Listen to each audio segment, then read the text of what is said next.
Number 5, and I welcome Mr. Hansen, the Executive Director of ECHA.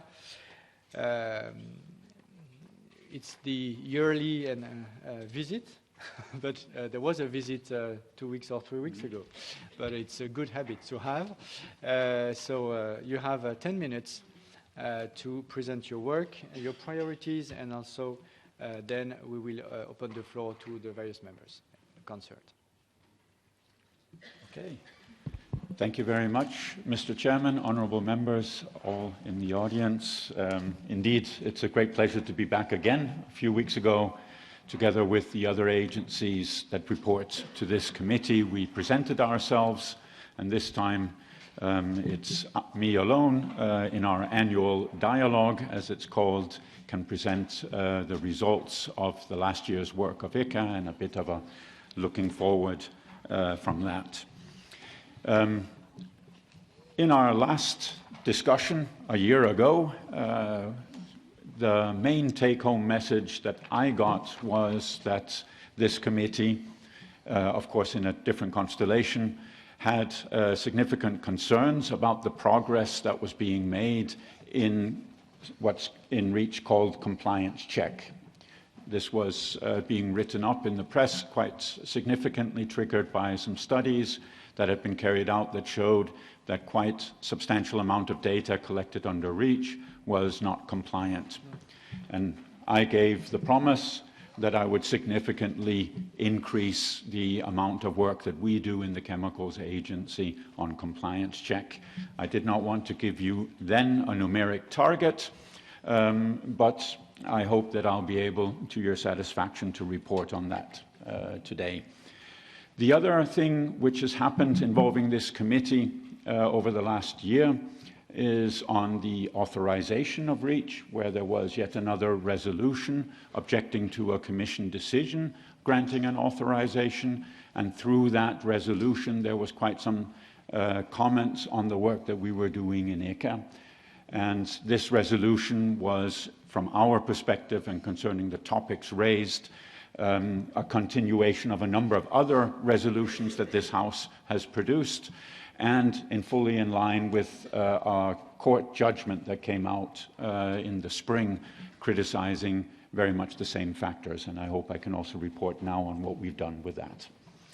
But let me go back to strategy, start with that. Our management board adopted in the end of 2018, so very shortly after our last dialogue, a strategic plan for the years 2019 to 2023.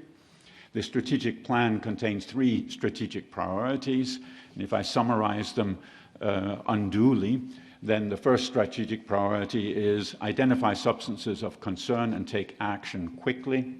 The second strategic plan is to support industry in getting information that we have in ECHA, but also registrants have in their companies down the supply chain, so that the actual worker using the substance gets the information he or she needs in order to protect himself, and to the consumer for the protection of the consumer and the environment. And the third strategic priority is that we as an agency ensure that our work that we do is better integrated with other pieces of legislation that concern chemicals that we are not implementing, other agencies, and the international agenda. Now, what have we achieved? If I go through the 3 strategic priorities, then I'll speak mainly to strategic priority 1, that's looking back. There are some things in terms of the supply chain and getting information down in strategic priority 2 that we've achieved that I'd like to mention. And then finally, strategic priority 3, I'll come with some of the achievements we've had, but also in particular look forward, because I see very much in the guidelines of President Ursula von der Leyen, and in particular in the context of the Green Deal and the Zero Pollution Agenda, a number of possibilities for us in the agency to support the work being done there. Starting with compliance, the target that we had last year for 2018 was 200 compliance checks, and I'm happy to report that we're well on target to reach 300 this year, or over 300.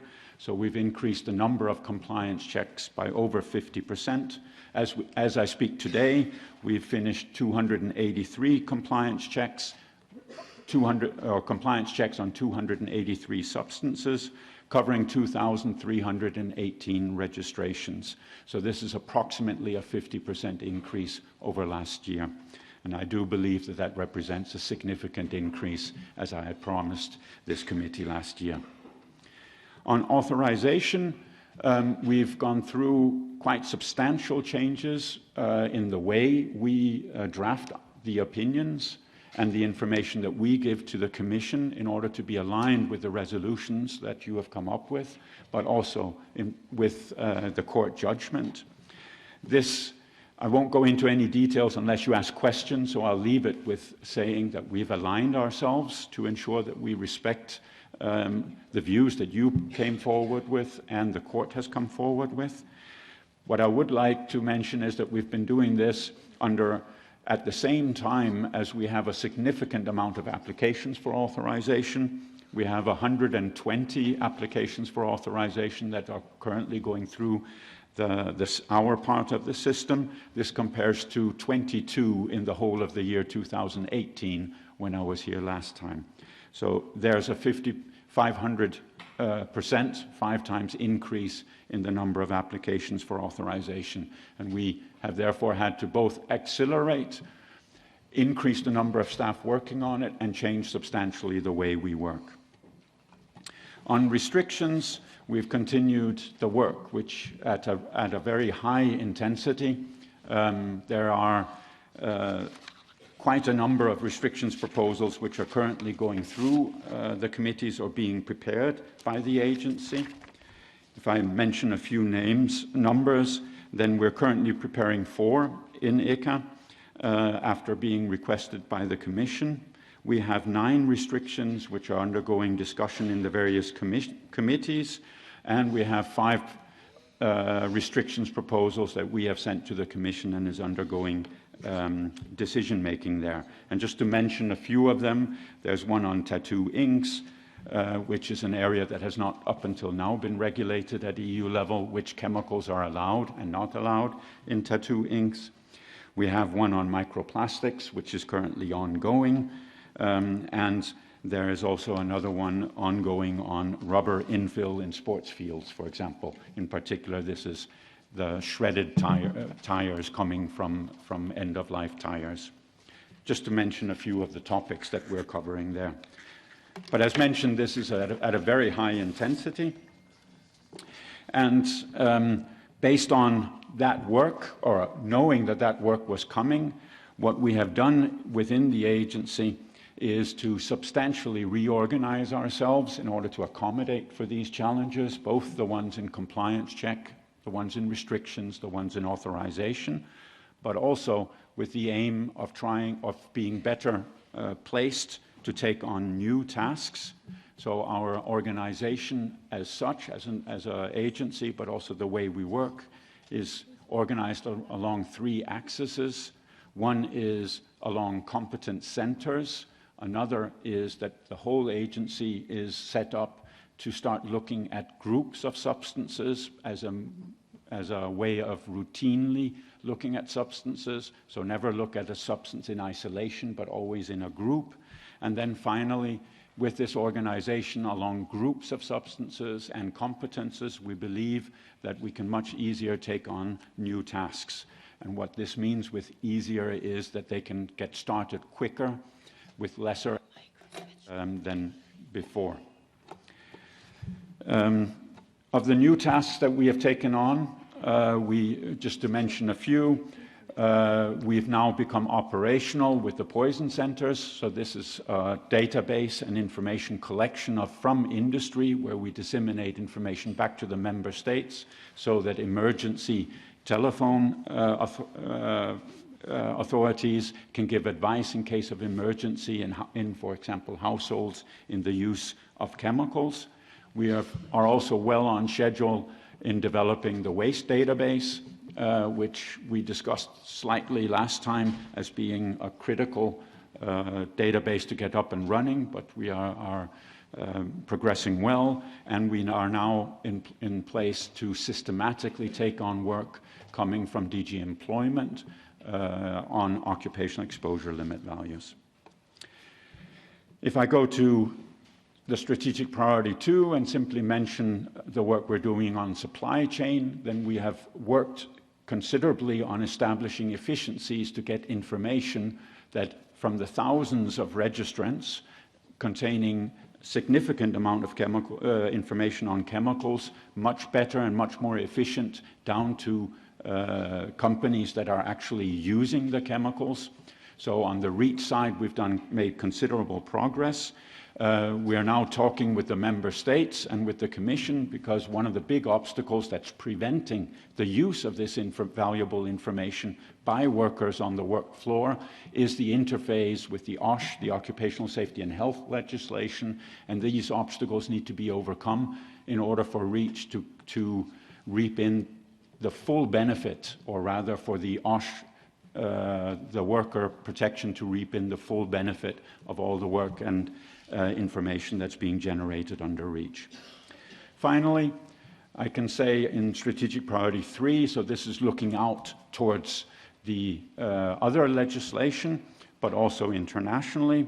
Some of the things, a major milestone that we have made is a cooperation with the European Food Safety Agency, that we are supporting the EFSA in implementing the new food law, in particular through the support of development of IT systems to gather data and publish data on the internet as required by the food law. And this is seen as a very tangible cooperation between the two agencies, so we will be building identical systems used in EFSA and in ECHA for these purposes, and thereby create both synergies but also consistency in work. If I look a little bit forward and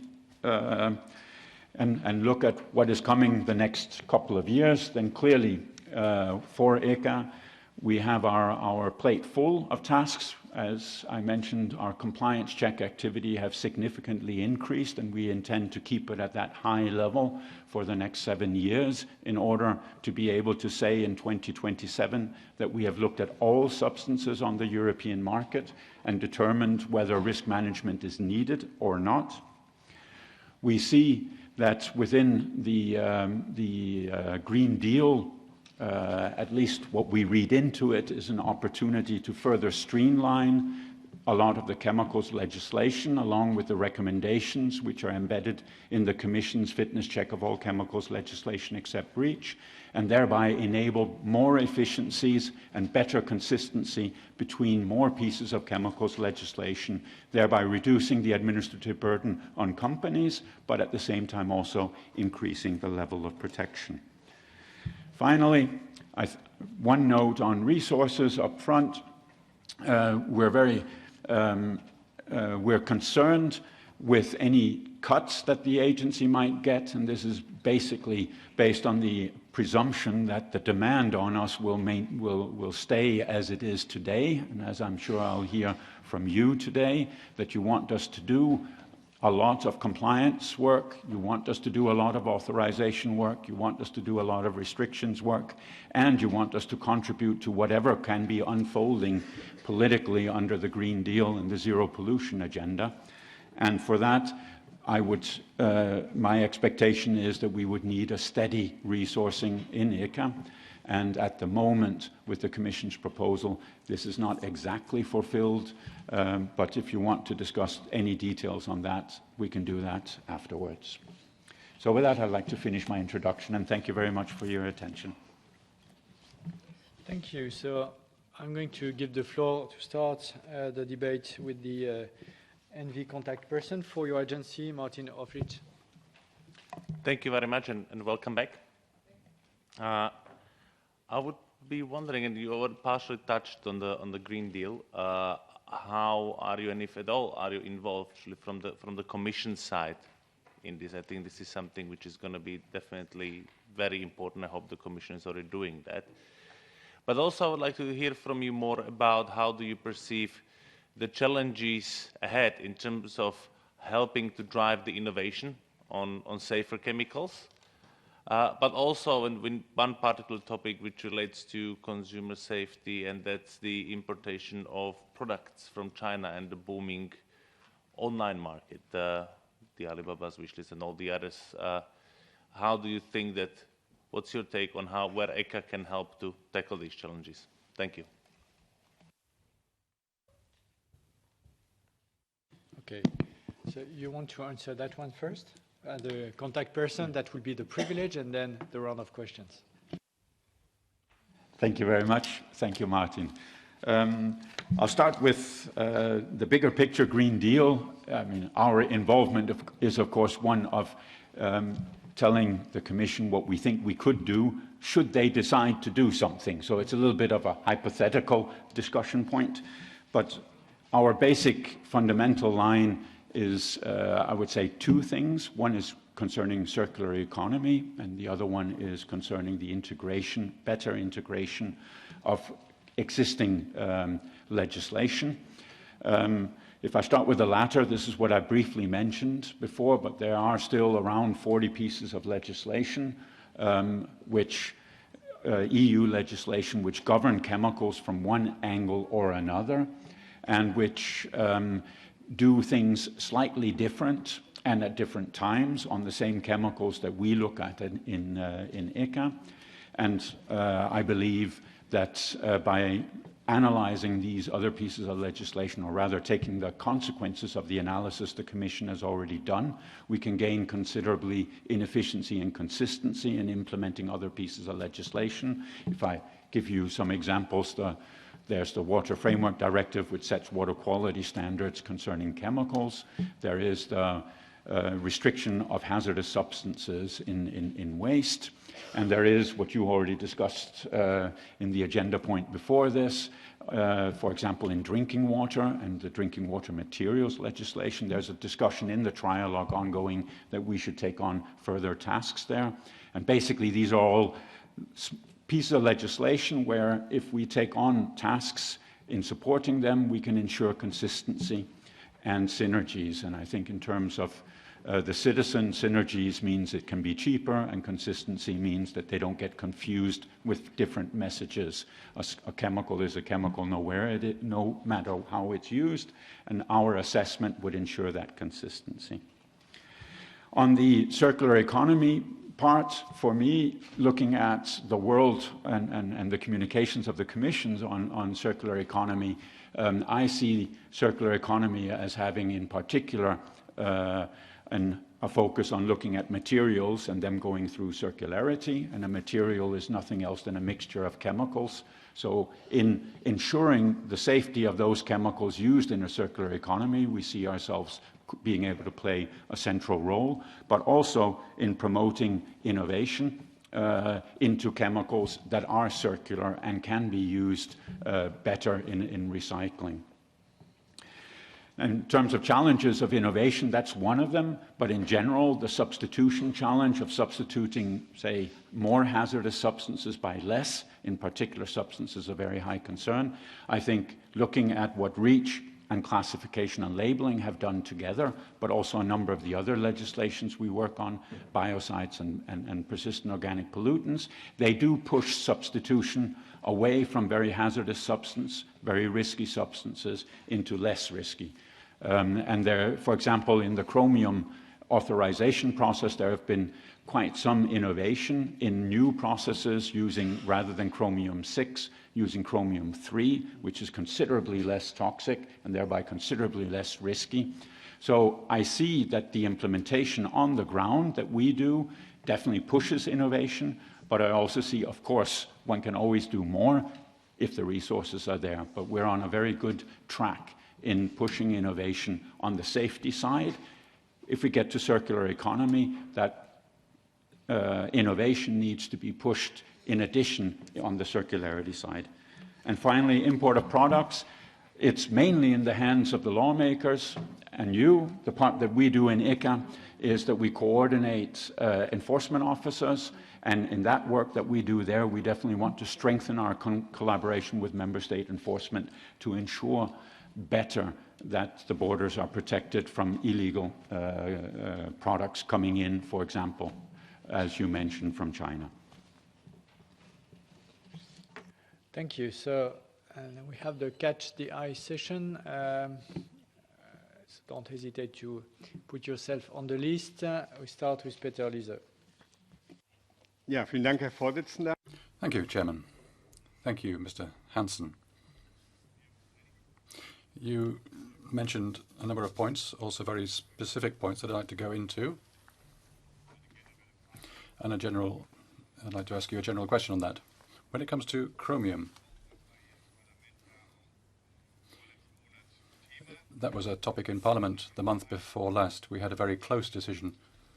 I was one of those who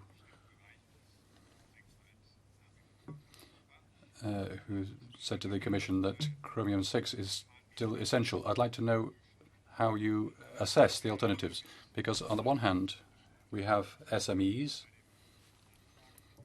and in the motion that we voted on in October, and in the public hearing, nobody said that there's an alternative. It was claimed that there are alternatives since then, and we've discussed also with your predecessor as to how SMEs can meet these requirements, and it seems to be a contradiction.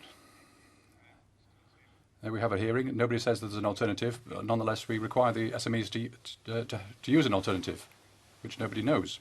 Secondly, on tyres, as you said, there is a certain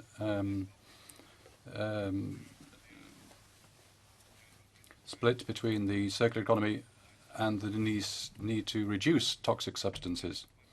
As far as I know, in many applications with used tyres,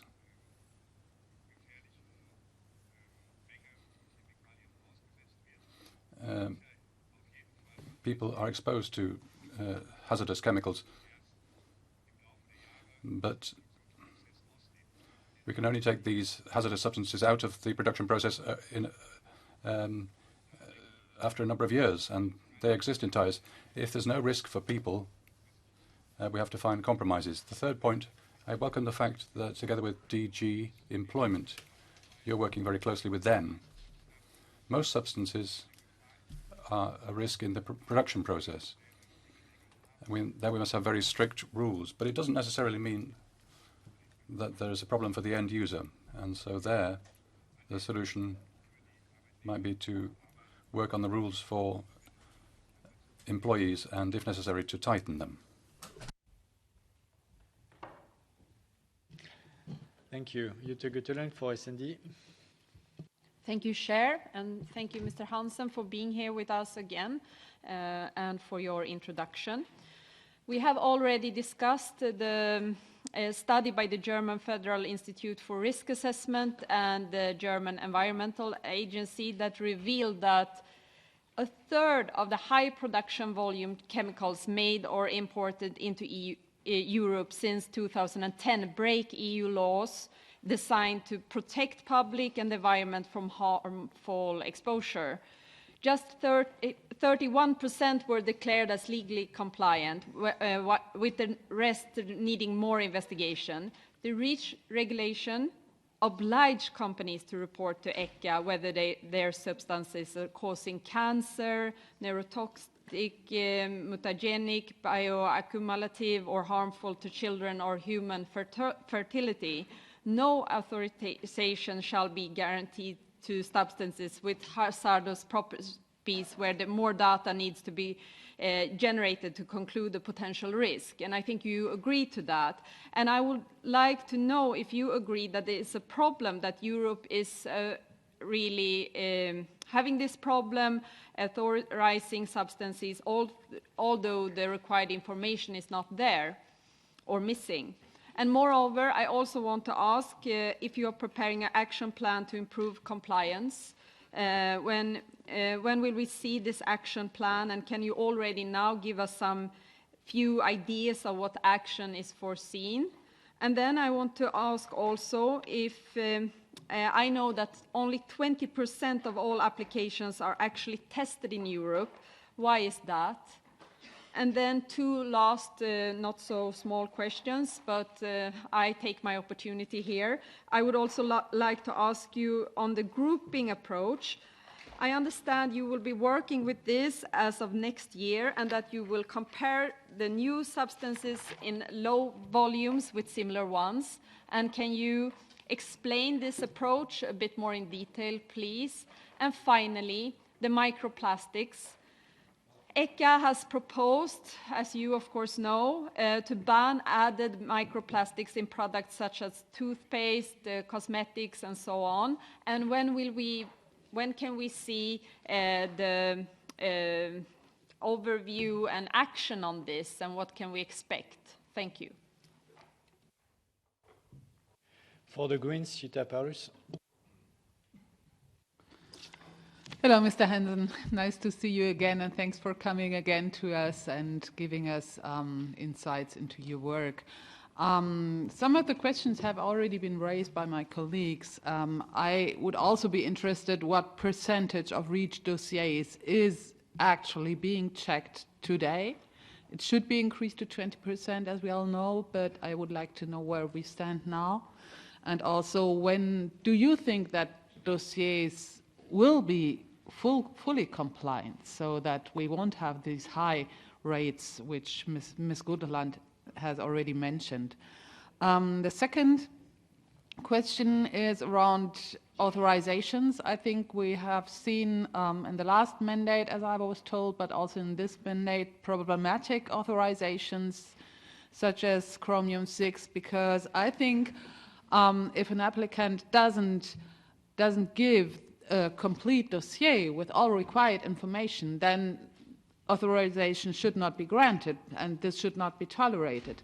And also, I've seen that RAG and SEAC recommend authorizations due to economic advantages, but I think this should be left to the Commission because RAG and SEAC should only do risk assessment. And also, I would like to know how a proper assessment of potential substitutes is done, because up to now I haven't seen any, and I think instead of granting authorizations by having a more proper assessment on possible substitutes, we could really foster innovation in that case. And the third question is, I would be very happy to hear your opinion on the titanium dioxide question, which we will be debating on within this sitting. Thank you very much. Thank you. For the GUE, Anja Zakamp. Yes, thank you, Chair, and thank you, Dr. Hansen, for your presentation. I have a question about the cosmetics regulation. The EU cosmetics regulation adopted in 2013, which bans animal testing for cosmetic products and for their ingredients, was a groundbreaking success. However, the European Chemicals Agency and the Commission are still insisting to test cosmetic ingredients on animals in the framework of the REACH chemicals regulation. And under REACH, animal testing is required for chemicals used in cosmetics when there is a possibility of workforce exposure during manufacturing processes, but also for substances used not only in cosmetics, tests on animals are permitted regardless of any worker exposure risk.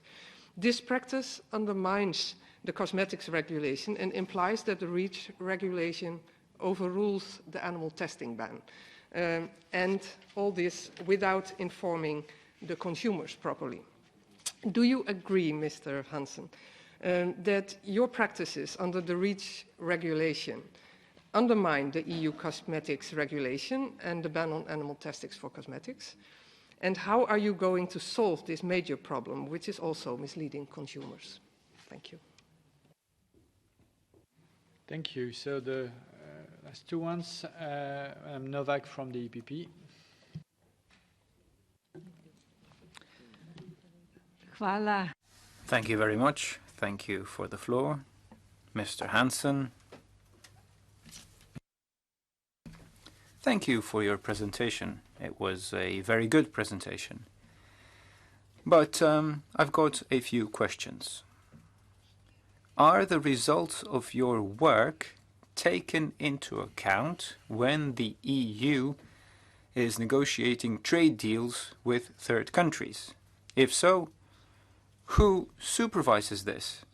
I've asked this question many times in different fora, but I haven't received a satisfactory answer yet. How can we be sure that products imported from third countries don't include harmful chemicals? So, who is doing the supervision, and are your analyses taken into account in trade agreements? Thank you. Thank you. Last question from the EPP, Madame Spiraki. Thank you, Chair. It is very special, but I would like to have some kind of further information on the file of titanium dioxide that we'll discuss later. So I would like to ask you, first of all, what is the foreseen timing for the revision of the waste guidance by DG ENVI concerning the titanium dioxide classification? Because I think that we must ensure that the guidance will be in place by the time that the classification enters into force to avoid confusion and disruption. And concerning your competence, I would like to ask if first, in the draft version and the delegated act was a reference for materials placed in the market, but now this kind of reference has been removed. Do you have any idea why has been that taking place? And secondly, I would like to say that concerning your report on titanium dioxide, are you ready to put some kind of clarification as to Annex 3, Note 10, for the example of putting the word dry in front of the term of powder and the percent of some moisture in the powder? Because as it is mentioned in this text, there are processing and recycling projects where titanium dioxide in reality is present and is not inhalable. So I think that there could be a kind of confusion in this regard. Thank you very much. Thank you. A lot of concrete questions, yes. So we expect concrete answers. Thank you very much, Mr. Chairman. I'll do my best. I'll start with compliance check authorization.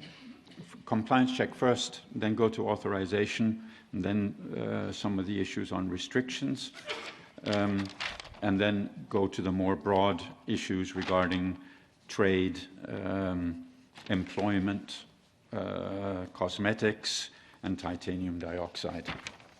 On compliance check, yes, we've agreed with the Commission that we would increase the amount of dossiers that we compliance check from 5% to 20%. The Commission has made a proposal to the relevant committee, who has also adopted this. So we have an increase of the percentage in REACH from 5% to 20%. This concerns the number of dossiers. We expect that if you look at the number of substances that this covers, and I'll go into the maths if you want to, but it's rather complicated, but this corresponds to somewhere between 30 and 40% of all substances that are registered, that we thereby will be looking at through compliance check. For all the other substances, we will look at them from the perspective of, do we think that they can be risk managed immediately, meaning there's no need to generate further data, but one can go immediately to classification and labeling, as an example, restrictions or authorization, or other types of union instruments like occupational exposure limit values, or we actually think that there is so much risk management already in place that there's no need to further work on that substance. And then there's a third type of group, or a third type of conclusion that we will be getting to, and that is that we see the substance, we do not believe the substance is of any concern, but the data might not be compliant. I can again go into the technical details of that types of substances, but there are some substances which are generally understood as not being, and our experts agree, are not toxic, but the registrant has not done a great job at demonstrating this. Those types of substances we're putting at lower priority, but we'll of course discuss with the registrants to make sure that they get their or improve their registration dossiers.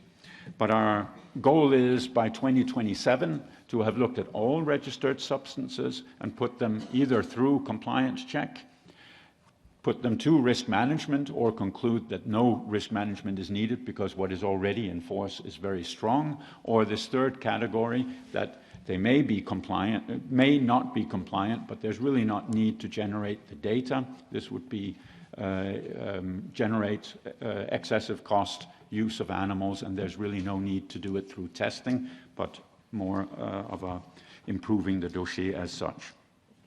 That we will do for all substances, as I said, by 2027. On authorization, now maybe I should take here the grouping at the same time.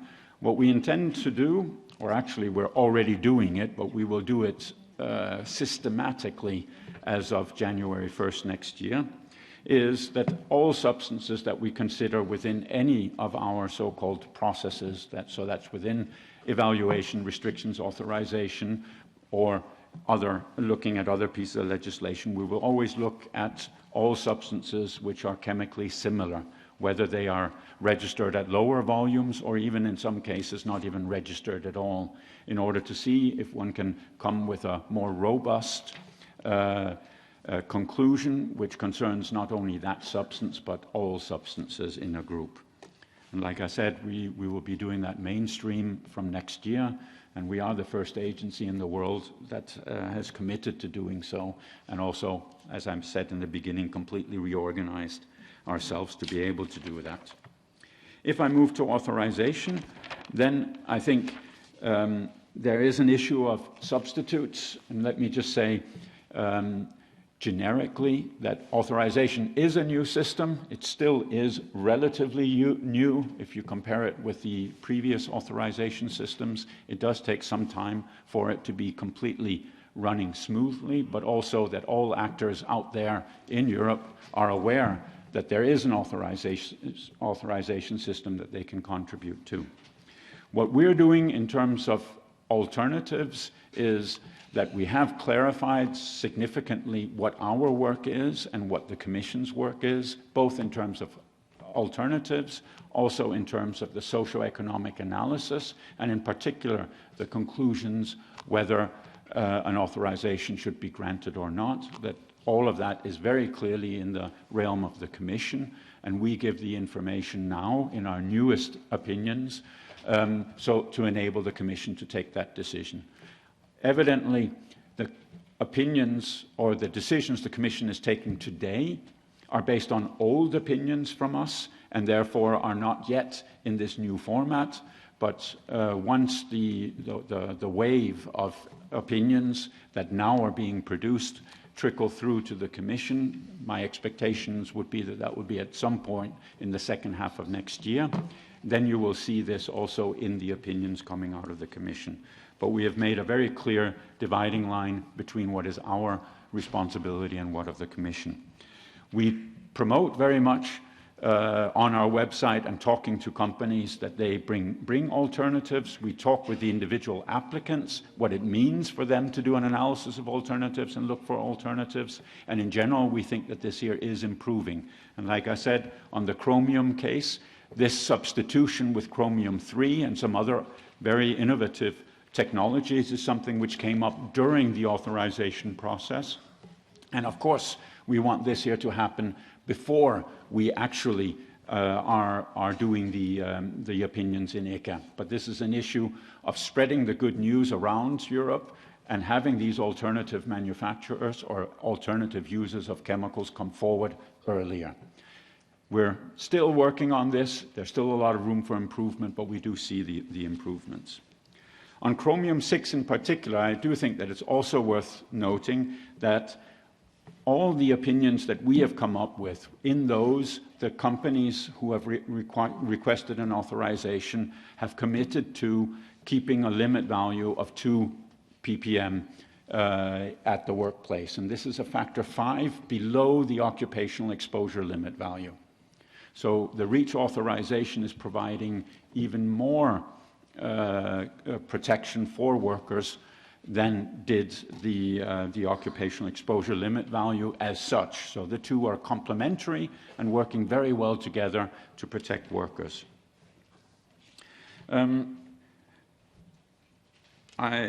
Let me move to restrictions.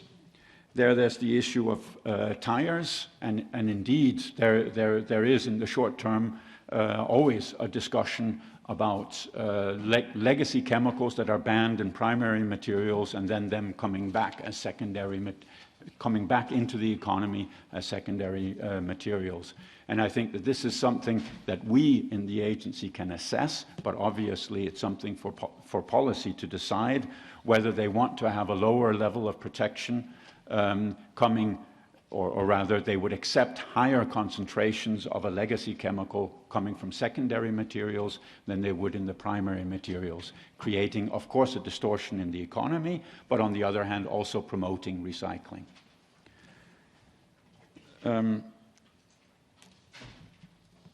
Microplastics, there we indeed are, I need to be very articulate in the terminology.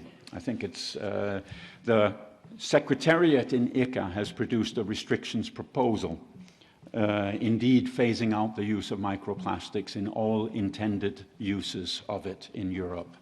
And that proposal is being discussed in ICCA's Risk Assessment Committee, and we expect its opinions to be finished in the Risk Assessment Committee and in the Socio-Economic Analysis Committee next year, and that it then can move to the Commission for its decision to implement or not, or modify based on our recommendation of the scientific and technical evidence. So we will finish within the 15 months deadline that REACH places on us. Any timeline that we could expect? Can I ask my colleagues, so that I don't say something, just to check it and then come back? When is it we are expecting the opinion from the RAC and the SEAC? Oh, it's being communicated to me. June next year. Thank you very much, dear colleagues. So June, we will finish our work and hand over the opinions of the two committees to the Commission for it to take its decisions. Part of that analysis has of course also been looking at alternatives to the use of microplastics. So just back to the original discussion there, and therefore also looking at how long does it take to implement alternatives, and thereby having this also as an instrument to promote the use of finding alternatives that are simply safer. If I then move to the bigger areas, I perfectly agree on the comments with employment and occupational safety health. There is a need to further integrate and further utilize the strengths of the two areas to get synergies and thereby end up protecting the worker better, but also at a lower cost for the employer. And I believe that there are significant opportunities there. The occupational exposure limit value work that we are doing in supporting scientifically is just the beginning, but there are significant opportunities to improve. But that requires a proactive discussion and compromise from both sides in order to ensure that this happens. And here, compromise, I don't mean politically. It's very much an issue of habits and technical issues. Cosmetics, no, I do not agree that REACH undermines the cosmetics regulation and its ban, and the ban on animals. I believe that the way we are implementing it complements and respects the division that is there between the ban for animal testing and cosmetics and REACH. In the REACH world, including classification and labeling in POPs, and the other pieces of legislation we implement, we do not see the possibility to ensure safety from chemicals in Europe to the consumer in other applications than cosmetics, or to workers without animal testing, generically. And therefore, we see this, there is a friction between the political desire to not have any testing on animals for any substance that is used in cosmetics versus what in REACH, as an example, is required to ensure safety of workers using these chemicals. Now, that is more of a perception because, as I said, there is a very fine line, but well defined, between exactly when the test in REACH would be required, and you've mentioned it, compared to under cosmetics. On the trade deal, I mean, in general, ECHA, the European Chemicals Agency, has no entity outside of Europe. When we sit at conferences of the parties or anywhere else, we always sit behind the EU flag, very often supporting technically the Commission. So in terms of trade deals, no, we're not involved in trade deals directly. We do get questions through our partner services on occasions, but this is not our realm. In terms of imports, how can we be sure that they are compliant with legislation? Well, I think the REACH review, but also chemicals industry and industry at large, very often says we need more enforcement at the borders to make it, to catch the illegal imports. We play a very small role there, but we do play a role in coordinating and discussion with enforcement authorities in member states. And as I said before, we will work on increasing that, the efforts and work. But our work alone will only be a marginal improvement compared to the overall need for increasing enforcement at the borders. If I move to titanium dioxide, first, apologies. I will not be able to answer these very technical issues. I didn't come prepared, having to have read our opinion from the Risk Assessment Committee in grand detail. So this issue about a technical note in an annex, there I can't answer here, but I would be happy to do this in writing after consulting the colleagues. But in general,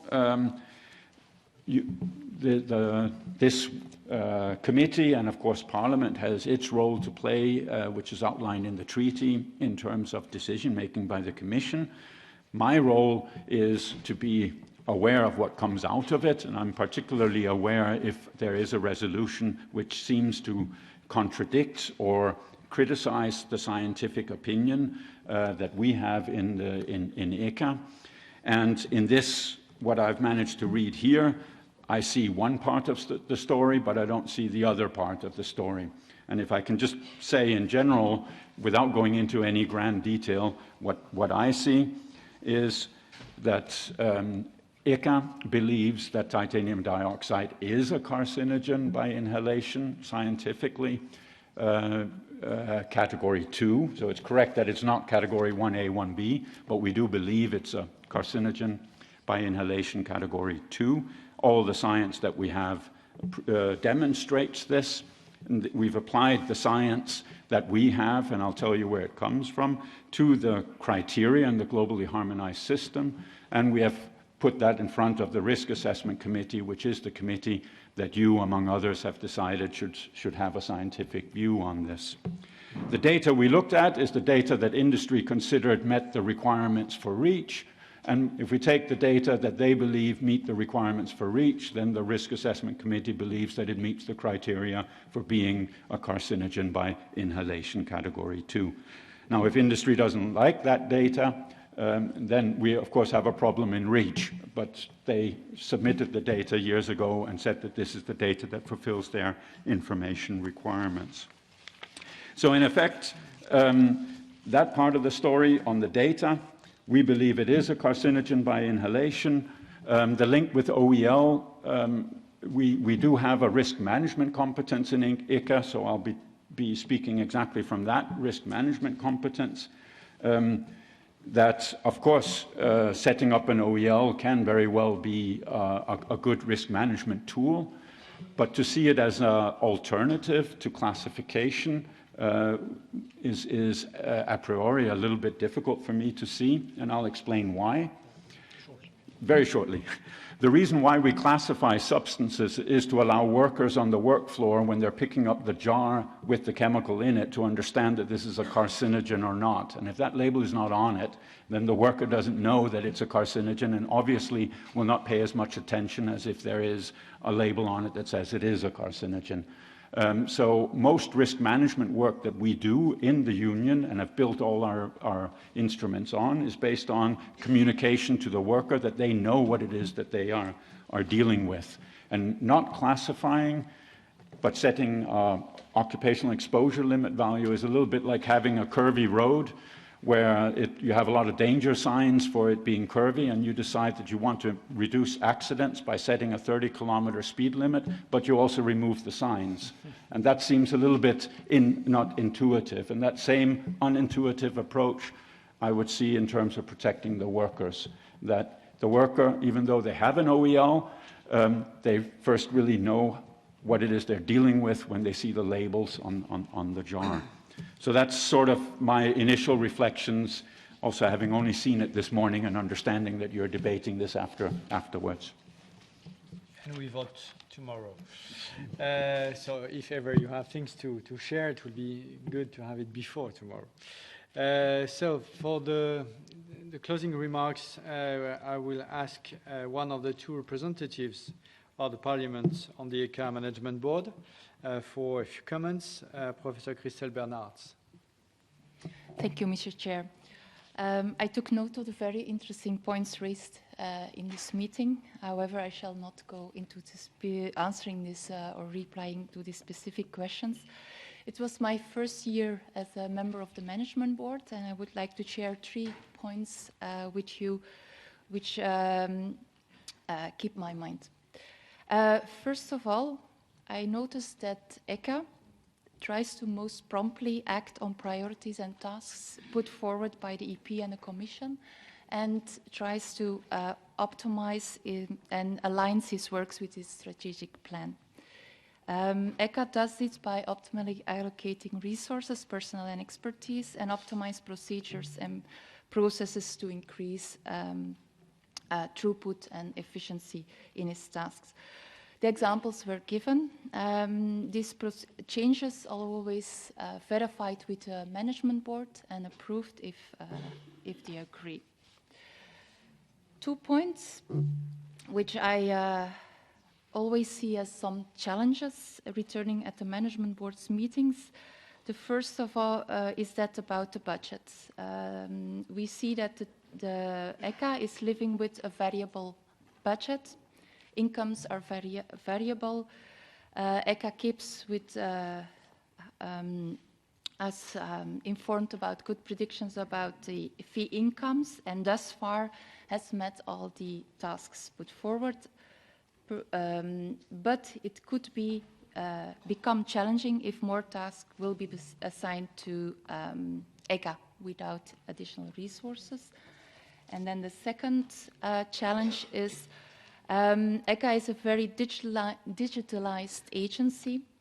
It's dedicating many resources to databases and information exchange. Thus far, ECHA has met all prescribed deadlines, and I will keep an eye on that it will keep on doing that, despite the challenges. Thank you. Thank you. So we are now ending this annual dialogue, as you said. But of course, as we expect a new zero pollution strategy coming from the Commission in the context of the Green Deal, your expertise will be more than welcomed in the coming weeks, months, and years. So see you soon in front of the ENVI committee, either yourself or your team, and thank you for what you are doing.